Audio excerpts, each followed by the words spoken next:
Welcome, everybody, to Dead Talk Live. And tonight with us, we have Caylee Cowan, the star of Frank and Penelope, premiering tomorrow in theaters across the United States. Caylee, first of all, congratulations on the movie. Today, tomorrow is the big day. It hits the big silver screen. How are you feeling?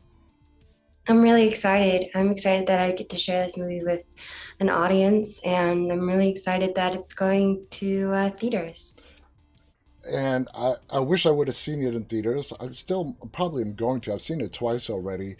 But I gotta ask you this, you've been you're fairly new to the acting scene, and this role is sort of going to be like your big breakout role.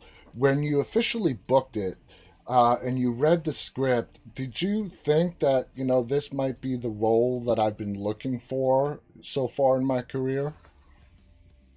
Well, I've always loved true romance, and I think I could glean from the script that it had a sort of true romance road trip element to it. I fell in love with the writing first and Sean's voice, and I thought there was a lot that I could bring to the table with this role. But I didn't really necessarily think that it would be my big breakout role. Well, let me tell you what, you were absolutely amazing in this film. I mean, me and Sean talked about it a couple of weeks ago, less than 2 weeks ago, and you and Billy did a great job uh, in the film. But it's Penelope. It's Penelope who is the driving force of the film and the power that she possesses that we get to see throughout the whole film.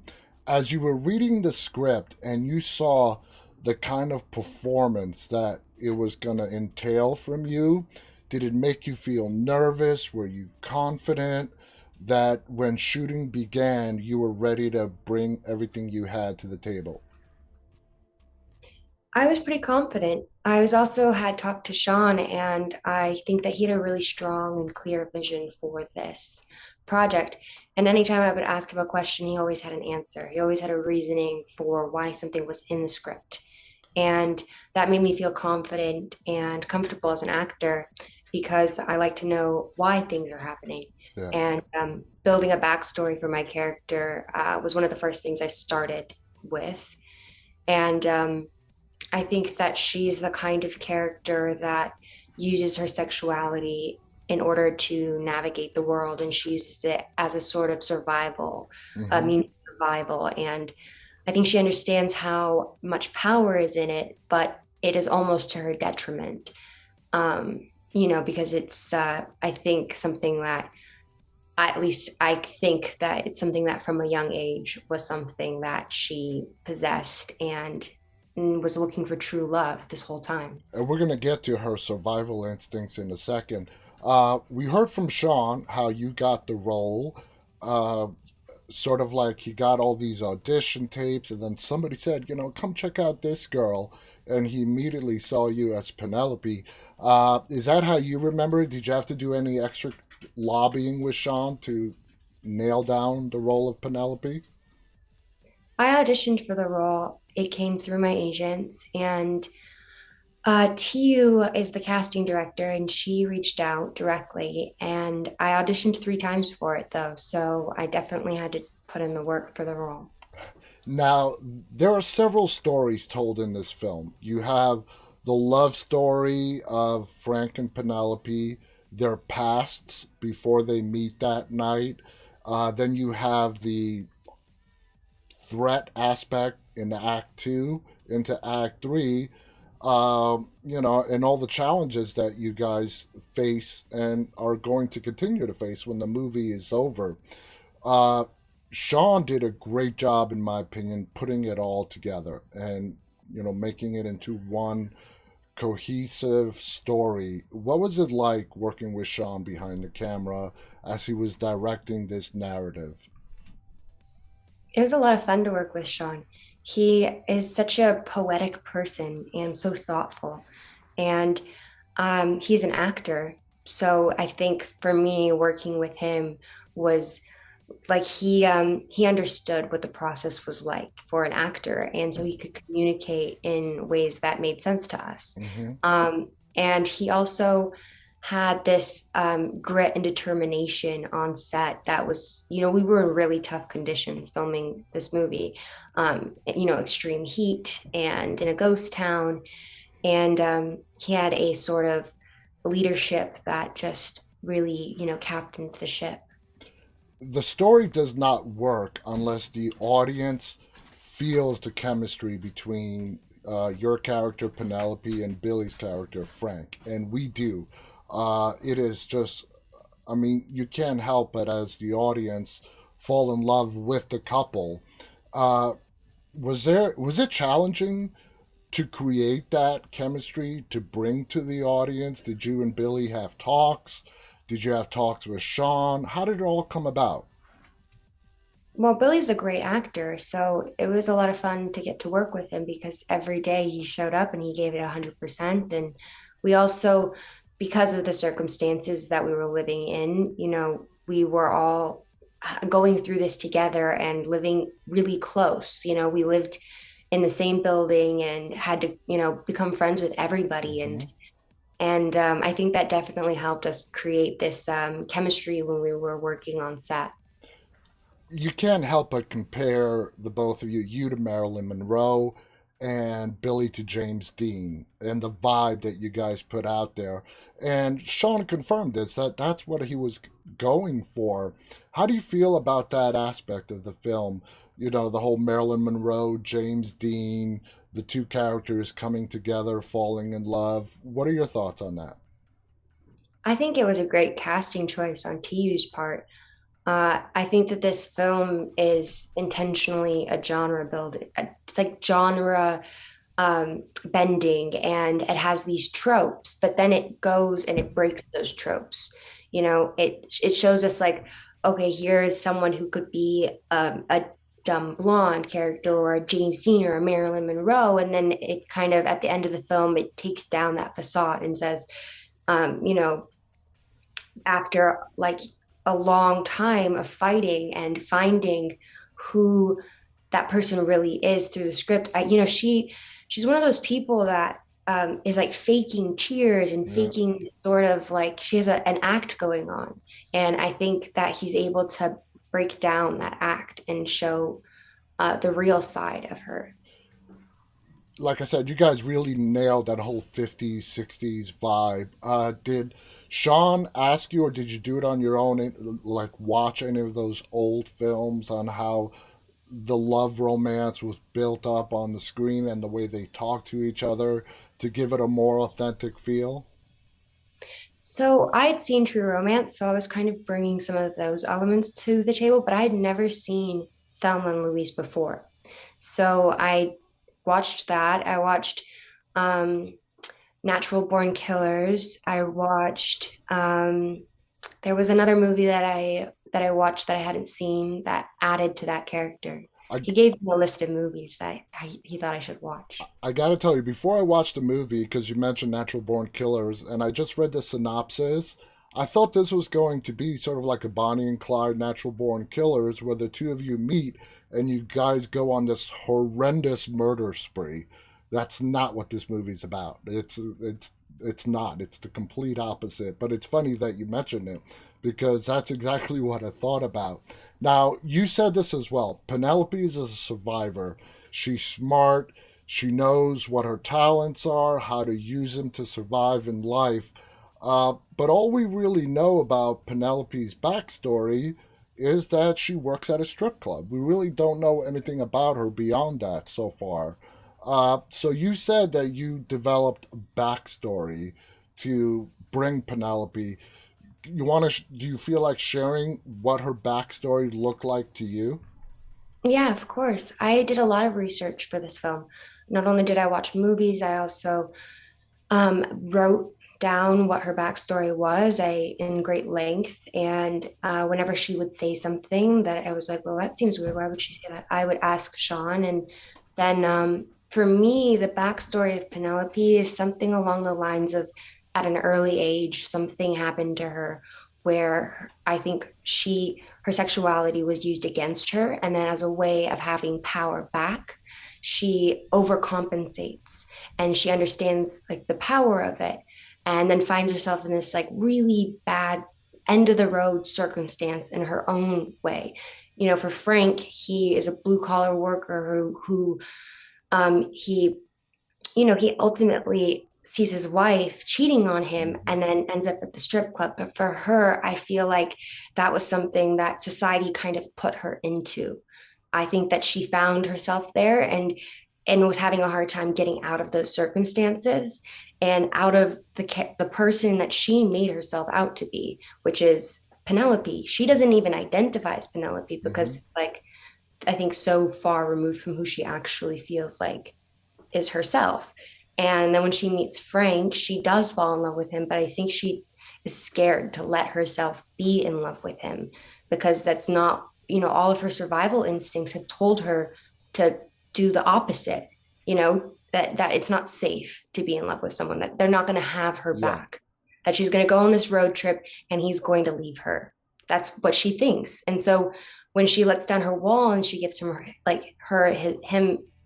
her word and she trusts him, this newfound power, she finds a new power in love, like in true love, that she's not alone in the world and she can be loyal and she can become a new person. And at the end of the movie, I think that we see this complete, like, she's all dolled up at the beginning and she's putting on an act, and at the end of the movie she's just kind of like, oh well, like, none Yeah. of that, she didn't have any of those tricks anymore. Yeah, and it's great how it's captured in the end of the film as you sort of lean your head on Billy's shoulder, like, and you have this happy smile on your face, like Penelope finally found the happiness that she thought she did not deserve. So, with that said, do you think Penelope had, before she met Frank, had a very low self esteem of herself? I wouldn't say she had a low self-esteem of herself. I think that the way that she navigated the world was, you know, sort of immoral. And that's how she found herself, in this like sin eater cult place where she was like, those tricks weren't going to work on Chisos, and Yeah, they worked on Cookie, Charlie's character, but I don't think that they don't work on Frank. Like, I no. mean, they do to an extent, but he can kind of like, she feels bad because she loves him. So I think, yeah, I don't think she has a low self-esteem. I just think that she wanted out of that, Hmm. and this was her out. Throughout the film, you say several times rage in regards to a man really loving a woman. Uh, to me, that I took that as Penelope grew up believing in fairy tales and like a Prince Charming. And when a man is really in love with a woman, the rage that comes out is how she knows that it's true love. Do you agree or disagree with that? I think that's true for the character Penelope. I personally am a pacifist. I don't believe in violence. I don't think that's the answer. I think there are other ways to solve our problems. I don't think that rage is equivalent to love. But Penelope, I think, probably has seen that if someone cares about her, he'll be violent. I think that that's how she understands it. And when I was talking to Sean, he gave me some examples to help me understand how, why those lines are important, because Frank he wouldn't get mad or beat someone up if it was his other, like, Hmm. his wife, before Penelope. But he cares so much about Penelope, he wants to protect her, and that comes out as rage. And so Yeah. I think for her growing up, that's probably what she thought was love. That makes total sense the way you explain it like that. Do you think Penelope is someone who her entire life has been completely underestimated as to what she's capable of? Not bad things, but how smart she is. Oh, for sure. I mean, Penelope strikes me when I read the script as a person who, she didn't have a formal education. Hmm. I think she is street smart. I Yeah. think she figured out how the world works very early on, and then she, um, and she's smart, and she knows how people work. She knows how to manipulate a situation, and get out of a situation, and who's safe and who's not safe. she knows that Chisos is not a safe person. Hmm. And Frank doesn't understand that, like when they stop him on the road, he's more likely to help. And Yeah. she's like, she understands that, that guy's not safe and she shouldn't talk to him, or she should just get out of there. She approaches everybody with a little bit of, at least a little bit of skepticism. Like, no, you want my trust, it needs to be earned. And Penelope's trust is not, given away very easily because of the damage that, you've explained. One of my favorite scenes in the movie is when all of you guys are in the room and you're talking with Chisos. And Jonathan was amazing as Chisos in the role. And you guys are talking. And here you have two scam artists, okay? Characters, Penelope and Chisos. And Penelope gets the upper hand over him.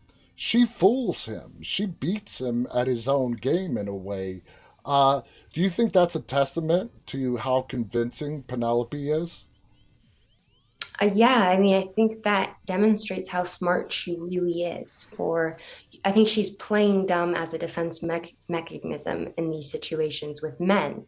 And I think that with characters like Donna's character, Mabel, I think that Chisos thought that she would become the next Mabel, essentially, in Hmm. his kind of like cult.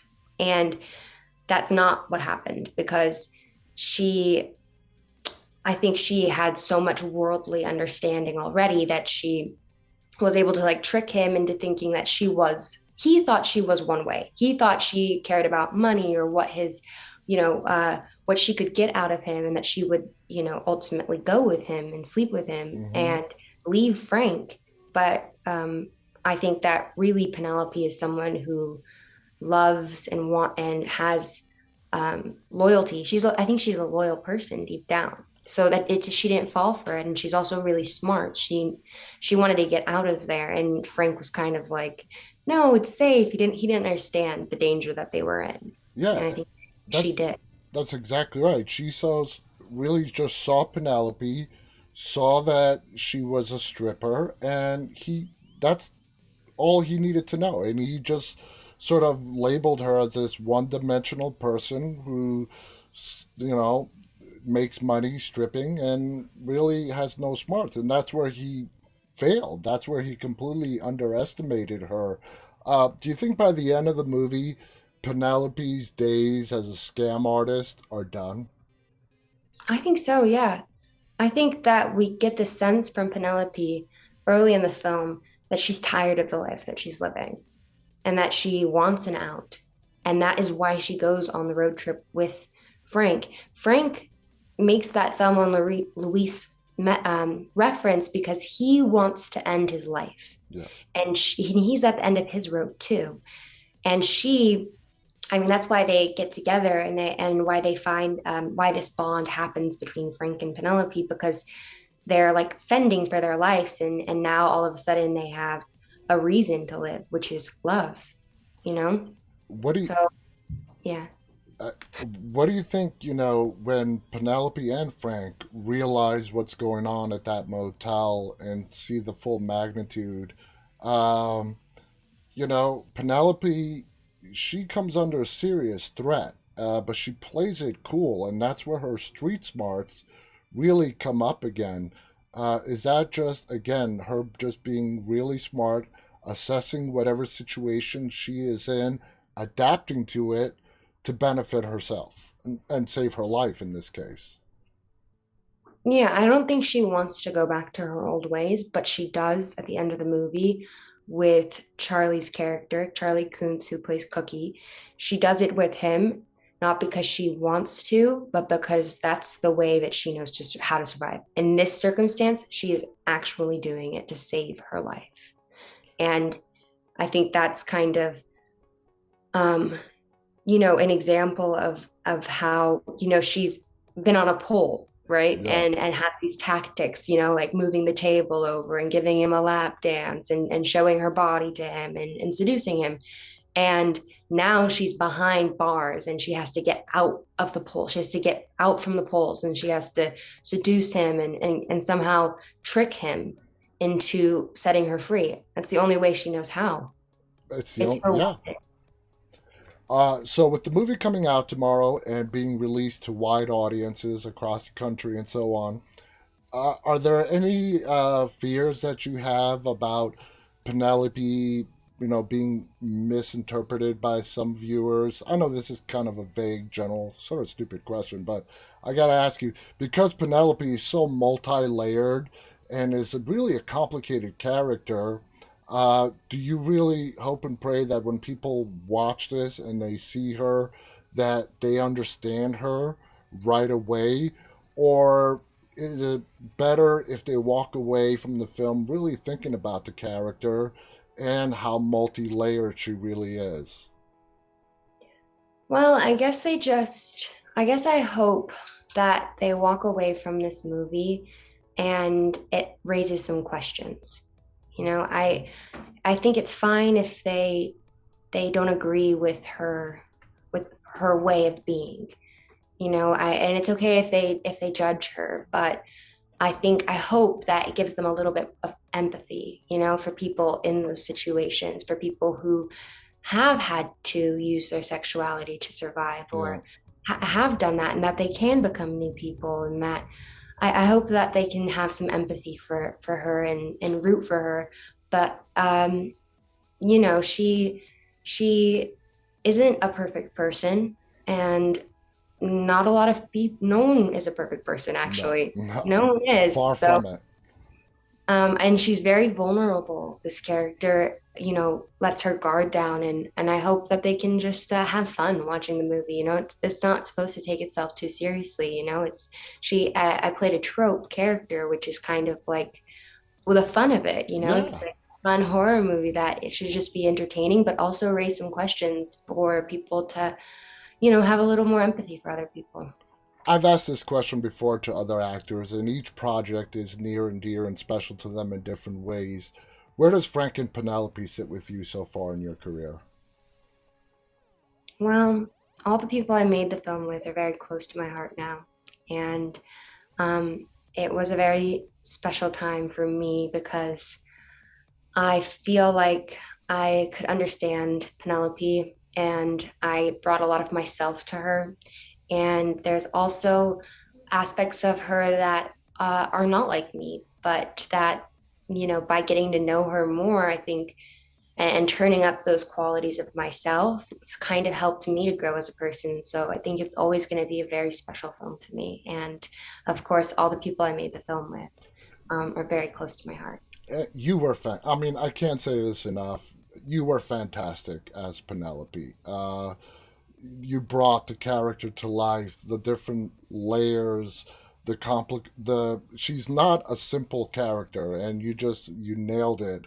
You and Billy together, the whole cast, you guys did a great job. Sean did an amazing job. Sean has a cameo in the not a cameo, it's a lot longer than a cameo. He's in the beginning of the film and the end, so it's great to see Sean on the screen as well. Before we go, you have several projects that are in post production. I personally think that Frank and Penelope is going to be a big stepping milestone for you in your career, and it's going to lead to much bigger things as you go along. And as far as the projects that are coming down the pipeline beyond Frank and Penelope, I know there's Prom Night coming out. That's not a remake of the 1980s Prom Night, is it? No, that's not. That's a project that has been in development since it's been about a year. Um, and I really liked the script, and it hasn't been shot yet. So Oh, okay. but the other project that I just finished that was also in Cannes that I went to go promote was Spinning Gold, That's right. which is another project that I've known about for a very long time and is close to my heart. And I can't wait for people to see that one. It'll be in theaters soon, and it has a really great cast, and it's set in the 70s, and everyone is really talented and can sing um, and dance, and it's a really fun movie, and I think everyone's gonna like it. Sounds awesome. Kaylee, I want to thank you so much for coming on here and sharing your experience with Frank and Penelope. Guys, again, the movie's coming out across the United States tomorrow in theaters. Check with your local listings to see where you can see it. It's a must watch recommendation. This, like Caylee said, this movie, you cannot fit it into a particular genre box. It crosses over many different genres, romance, horror, thriller, action, you name it. It has a little bit of everything. Do you have any final thoughts you want to share before we go, Caylee? Hmm, maybe just that I've heard, I know that this film draws on a lot of references to other films, Mm-hmm. and that's Sean's intention. Yeah.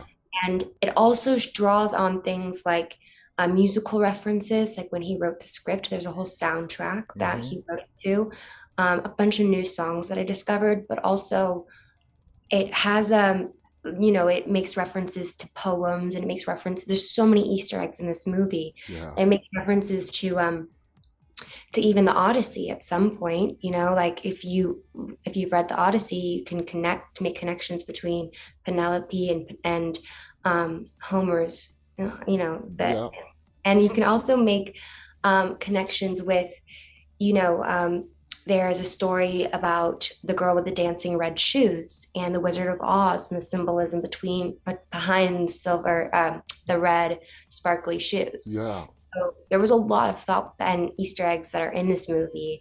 And I hope that people who really love this movie will soon find those out and just love it even more because of all the details that were in it. Well, the reason I watched it twice is because when I had Sean on, he referenced the sheriff's card.